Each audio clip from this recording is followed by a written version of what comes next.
Hozirgina dermatolog, allergologdan chiqdik. Men yo'g'imda farzandimga beruxsat qo'shnimiz shokolad berganlar va o'g'limni tanasida kuchli qichishish, allergiya qo'zg'ab ketgan. Chunki meni o'g'limda o'zi diatezga moyilligi bor edi, lekin 2,5 yillik lecheniyalar tufayli biz uni uxlatgandik. Qarabsizki, shokolad provokatsiya qilib hozir allergolog, dermatolog olib kelsam, ular hayronlar. Qanaqa qilib sani bolangda shuncha shokolad yegandan keyin organizmi tag'in ham yashab beribdi. Bunaqa dozirovkada tovuqni qaynoq suvga tashlaysan, qo'jasida shunaqa bo'lib ketish kerak edi. Ito qo'jasi juda ham xunuk darajaga kelib qolgan. Babi yaxshi o't bergan bola. Ertaga farzanding bilan nimadir bo'lsa, beruxsat farzandingga narsa bergan qo'shning javob bera oladimi deb so'radilar-da. Shu o'rinda iltimos qilmoqchi edim.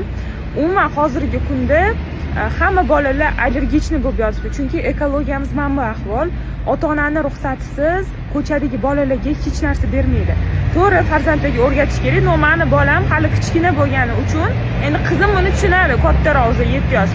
O'g'lim kichkinaroq bo'lgani uchun bilmagan, yeb qo'ygan. Qarabsizki, mana hozir boshqatdan yana lecheniya qilyapmiz. Hozir shunaqa holatlarni ko'rsatdilar. Umuman sut mumkin emas bolaga, kimdir tvorog yedirib qo'ygan, sirok yedirib qo'ygan, apelsin mumkin emas bolaga yedirilgan, allergiya tufayli oyoq kesilish holatigacha borgan. Ko'chadagilar, do'da, buvilar umuman bolaga ruxsatsiz hech narsa bermasliklari kerak, ayniqsa shirinliklar. Chunki hozir даже sutga ba'zi bolalarning allergiyasi bor. Men to'g'ri juda ham jahlim chiqib ketdi. Bu ham mayli, xayrli, bunda ham hikmat bor. Hech narsa behikmat emas.